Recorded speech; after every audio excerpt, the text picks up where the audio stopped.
Chapter 8, in which Cimorene and Kazul pay a visit and Cimorene gets into a fight. A few minutes later they came out of the caves of fire and night into bright sunlight. Cimorene had to shade her eyes against the sudden glare.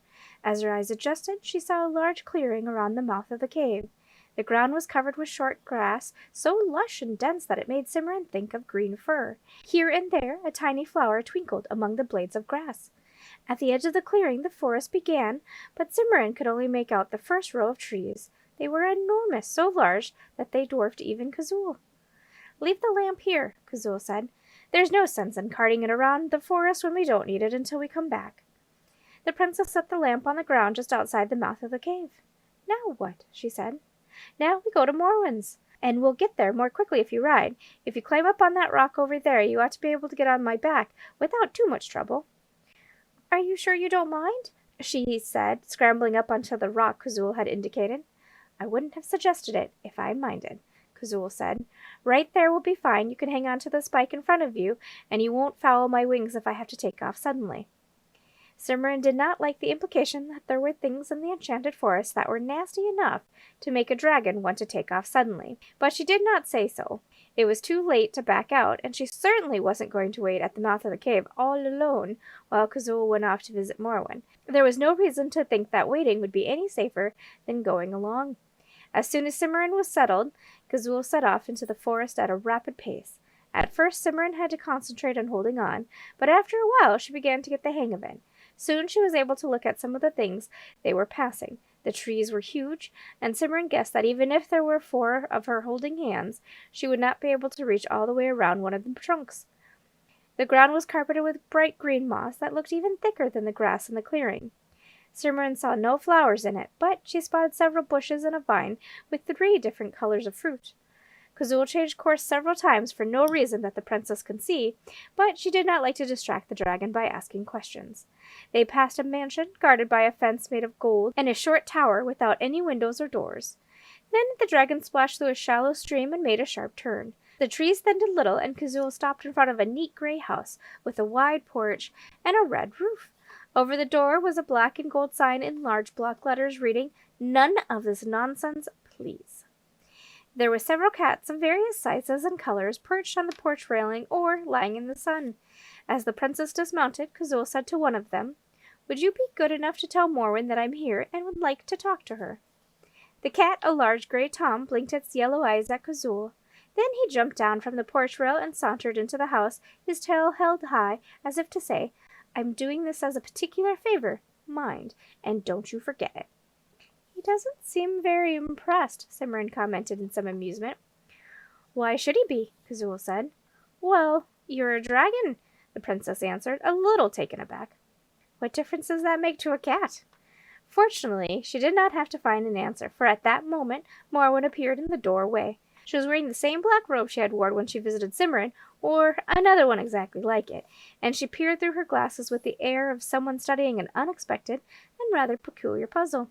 "Good morning, Kazul," she said after a moment. "This is a surprise." "Good," said Kazul. "If you aren't expecting us to be here, no one else is either." "That's the way of things, is it?" Morwen commented thoughtfully. "How much of a hurry are you in?" "Oh, not much of one, as long as no one knows we're here." "Then Cimorene had better get down and have something to drink," Morwen said in a tone that forbade contradiction. "There's cider or goat's milk, though if you want that you'll have the cats after you. Or I can put a kettle on for tea. Good gracious, what have you done to your hand?"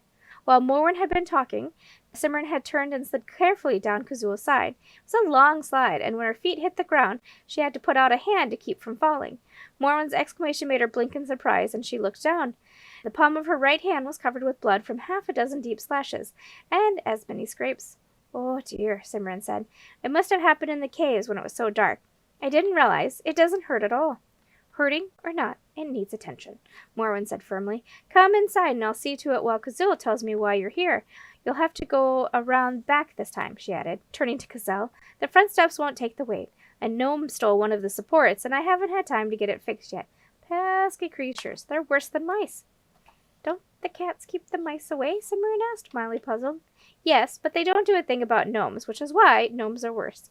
mind the step. Kazula started walking while Morwen shooed Cimorene up the wooden steps and into the house. Several of the cats eyed Cimorene curiously as she passed, and a tortoise-shell kitten got up and followed her in. The front door led into a large, airy room with an iron stove in one corner. There was a good deal of furniture, but everything except the table and the stove had at least one cat on top of it. Morwen frowned at the fat, fluffy Persian that was sitting in one of the chairs. The cat stood up, yawned, and gave its front paws a cursory lick or two just to show that this was all his idea, and jumped down onto the floor. As Cimorene sat down in the vacated chair, there was a knock at the wooden door on the opposite side of the room. "That'll be Gazelle," Morwen said. She crossed the tiled door and opened it. "Come in. I'll get you some cider as soon as I've seen to Cimorene's hand." Morwen's back door did not seem to get any larger, and Kazul certainly did not get any smaller, but when she put her head through the doorway, her scales did not even scrape the sides. The rest of her followed with no apparent difficulty, and somehow there was plenty of room in the kitchen even after she got inside. Kazul settled down along the far wall, where she would be out of the way, and as soon as she stopped moving, 6 cats jumped into various portions of her tail, back, and shoulders. Neither Kazul nor Morwen seemed to notice. Morwen took a small tin box from the shelf beside the stove and sat down at the table beside Cimorene. "Now tell me what you're here for," she said, taking a roll of linen and 2 jars of ointment out of the box. "Apart from the cider, I mean." "Cimorene had some interesting visitors yesterday," Kazula said. "If they were interesting, they can't have been knights," Morwen commented. "They weren't. They were wizards, and they went to a lot of trouble to get a look at my copy of the Historia Dracorum, the part that describes the caves of fire and night. And you think that's why they've been sniffing around the mountains of morning for the past 6 months," Morwen said. "How did you find out they were looking at us? Or did they ask permission?" "I don't think Cimorene would ask permission for anything even if he was sure to get it. He'll consider it beneath him. No, I saw him shut the book, and he was only a little further along from where I left my bookmark."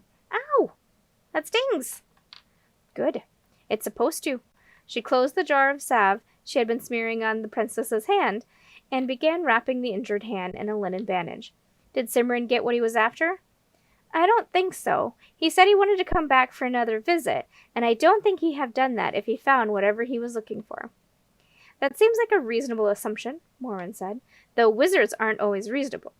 There, that should take care of things. Don't take the bandage off for at least 4 days, and if you're going to cook anything that has fennel in it, stir it left-handed."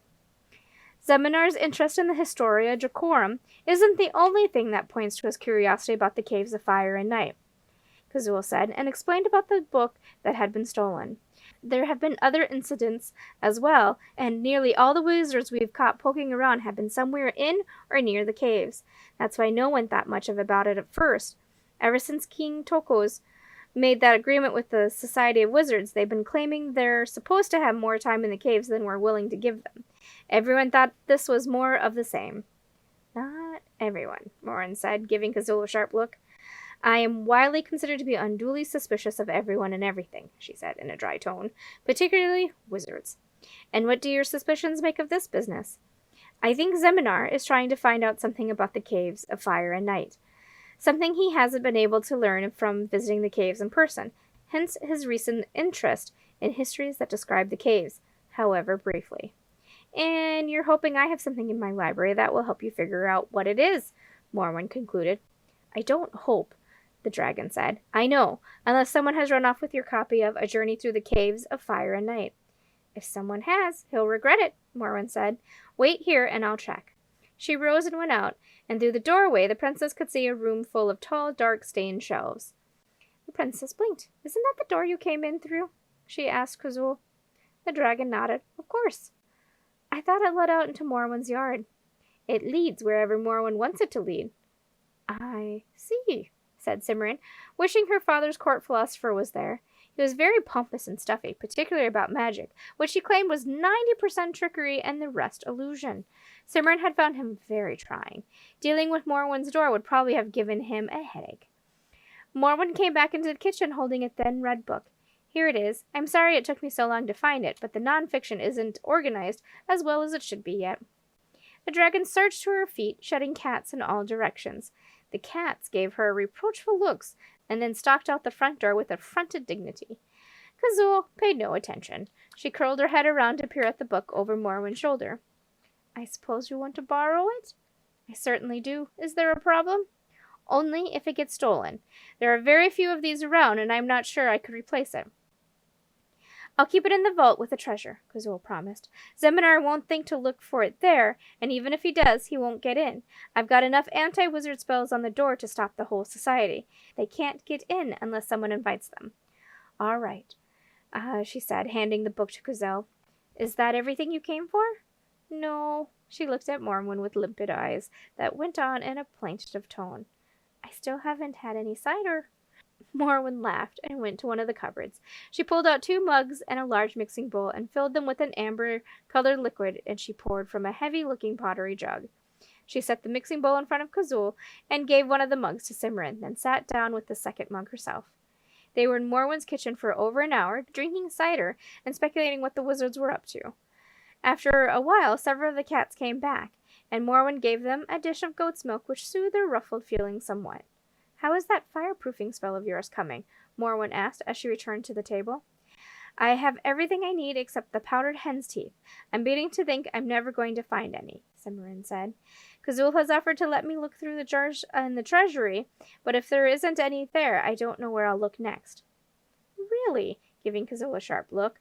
Well, if you can't find any hen's teeth, you could try substituting snake fingernails or the hair from a turtle's egg. I wouldn't try it except as a last resort, though. Altering spells is a very tricky business. At last they had to leave, and Kazul went out the same way she had come in, while Cimorene watched in fascination. Then Cimorene and Morwen went into the front porch. Kazul sidled up to the house, and Cimorene stood on the porch railing to climb onto her back. The cats were seriously affronted by this maneuver, and expressed their displeasure in reproachful glances and low yowls. Don't take any notice, Morwen said. It only encourages them. Cimorene nodded. Thank you for everything. You're quite welcome, she answered. Don't wait too long to come again. You better take this, Princess, Kazul said, reaching back over her shoulder to hand Morwen's book to Cimorene. I can't carry it and run at the same time. Cimorene took the book and tucked it into her pocket. I'm all set, she said, and they started off. The princess enjoyed the ride back to the mountains a morning. She was now sufficiently accustomed to riding on a dragon to be able to concentrate on looking at the forest as it flashed past. But Cimorene spotted quite a few odd-looking bushes and vines, and twice she thought she saw small faces staring out at her among leafy branches. They reached the threshold of the caves much sooner than Cimorene expected. Kazul waited while she slid to the ground, then said, The entrance is a little narrow. I'll go first and make sure there's nothing unpleasant waiting for us. The princess nodded, and Kazul vanished into the cave. Before she could follow, she heard a shrill cry above her. She looked up and saw an enormous white bird plummeting toward her, its clawed feet extended to attack. For an instant, she was frozen by surprise and fear. Then she ducked. Then she ducked and reached for her sword. She was almost too slow. The bird was on top of her, shrieking and slashing, before she had done more than grasp the hilt of her weapon. But the sword seemed to leap out of the scabbard as soon as she touched it, and she swung clumsily as she rolled aside. She did not expect to do any damage, just to force the bird to back away a little, but she felt the sword connect and heard the wail of pain from the bird. Thanking all her lucky stars individually and by name, she twisted and scrambled to her feet, sword ready. There was nothing for her to guard against. The sword stroke had been more effective than she realized. The bird was dying. As she stared at it, it raised its head. You killed me, the bird said incredulously, but you're a maiden. Actually, she's a princess, Kazul's voice said from behind her. My princess, so if you had been in even bigger trouble if you succeeded in carrying her off. I don't think I could have done it if I hadn't had a magic sword, said the princess, who was beginning to wish she hadn't. She had never hurt anyone before, and she didn't like it. Just my luck, the bird said disgustedly. Well, fair's fair. You killed me, so you get my forfeit. You're not dead yet, Cimorene said. If you let me near, I can try to stop the bleeding. Not a chance, the bird said. It was beginning to sound rather faint. Do you want the forfeit, or don't you? Take it, Kazul advised. The princess said nothing, and after a moment the bird said, All right, then. Under my left wing, you'll find 3 black feathers. If you drop one and wish to be somewhere else, you'll find yourself there in the twinkling of an eye. Any questions? Can I take someone else with me? Cimorene asked, thinking that if the bird was so determined to give her the feathers, she might as well cooperate with him. The bird looked at her with respect. Will wonders never cease? For once a human with sense is getting the forfeit. Yes, you can take someone with you, as long as you're touching him. Same for objects. If you can carry it, you can take it with you. You get 1 trip per feather. That's all. But, said the princess, and stopped. The bird's head had fallen back, and it was clearly quite dead. Don't feel too bad, the dragon said. If it had succeeded in carrying you off, it would have fed you to its nestlings. Fed me to its nestlings? The princess discovered that she had lost her sympathy for the dead bird. What a horrid thing to do! She hesitated. Won't the nestlings starve now that the bird is dead? No, one of the other birds will take over the chore of feeding them for a few weeks until they're big enough to catch their own food. Now clean that sword and take your feathers, and let's get going. I want to have a look at that Book of Morwin's. The princess nodded and did as she was told. The 3 black feathers were right where the bird had said they would be, and she put them in their pocket with Morwin's book and the black pebble from the Caves of Fire and Night. She wiped the sword on the grass several times, then finished cleaning it with her handkerchief. When she finished, she left the handkerchief beside the dead bird and followed Kazul into the Caves of Fire and Night. Next chapter will be Chapter 9, in which Therendel is a dreadful nuisance and Cimorene casts a spell.